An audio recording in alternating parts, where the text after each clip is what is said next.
只有亲自踏上渔船，解说海捕野趣，捕获生猛马鲷、鲜活大虾以及活力十足的章鱼哥，再拿船板当灶台，鲜货直入锅。这种入口鲜到舌尖的鲜味，才会让你明白什么是真正的靠山吃山，靠海吃海。欢迎收看大江出海捕鱼之捞船日记。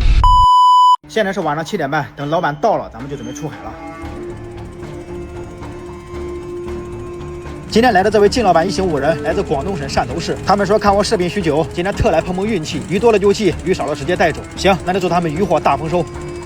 开船30分钟到达目的地，现在给靳老板拉网起鱼。哦，这是什么鱼？不要眨眼，准备上货了。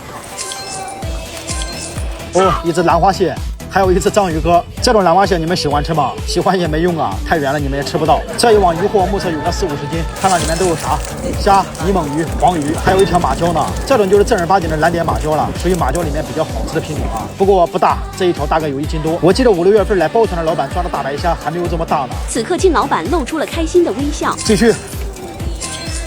又一只大白虾，有些内地的朋友问我为什么这种虾和内地卖的那种虾颜色不一样，区别就在于这种是野生的中国对虾，因为养殖技术比较难，所以少有养殖的。而内地市场上卖的是南美白对虾，除了品种不一样，养殖和野生还有一个区别就在于体色，野生的体色亮丽，养殖的一般就是这种灰黑色、黑白色。继续上鱼，这一网好多沙毛鱼啊，得让他们小心一点，不然被扎了可不是闹着玩的。收完第1网，现在开始收第2网。我天哪，这一网爆网了，好多鱼啊！上货。哦，好多虾呀！哇，这么多虾！这种是斑节对虾，也是寿命最短的虾，因为这位老哥要拿它当刺身。这一网应该有50-60斤鱼货了。鳗鱼、黑鲷、金鲳，这种鳗鱼很凶，会咬人的。这个季节金鲳鱼还是挺多的，但是不排除这一条是人家养殖网箱里跑出来的。一条小型鲨鱼还活着呢，靳老板说太小了，不要了，走吧。第3网依旧爆网，上货。魔鬼鱼来一条，哇，这一下虾多。看那个虾是真的亮哦，一条小魔鬼鱼，靳老板说太小了，不要。继续，看到没有老廖？一个，哎呦，2斤多的大虾呢。上货。哇，哎呦，哎呀，不要停。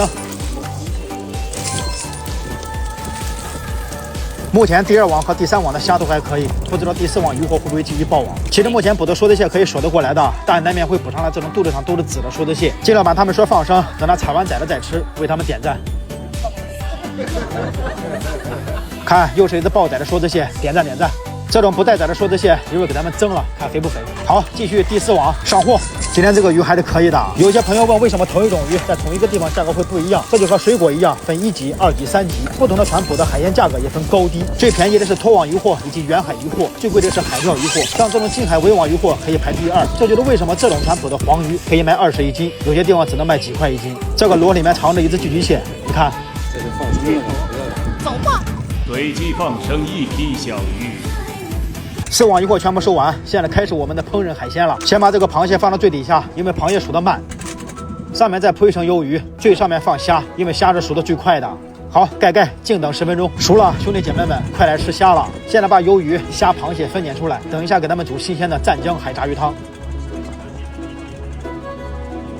很多人对船上现煮的海鲜认为会腥，其实是不腥的。它们不仅不腥，吃起来还会有点甜。而广式白灼清淡的做法，又能让你在吃的时候感受到每种鱼虾自身所带的鲜味儿。可以这么说，如果你在船上吃一只现捕的，回头在网上买海鲜，你吃一口就能知道是不是新鲜货了。湛江海炸鱼汤有的地方是不放油的，水开直接下，因为鱼身自带的油更能让舌尖感受到海鱼的味道。不算吃掉的，还有这么多大白虾，先把虾给咱们装起来。在此也感谢所有朋友对大江的信任，无论未来怎样，都祝靳老板以及屏幕前的各位朋友们，希望你们一生有知己相伴，拥有自由，和对的人向山海奔赴，把平凡的日子过成滚烫的诗。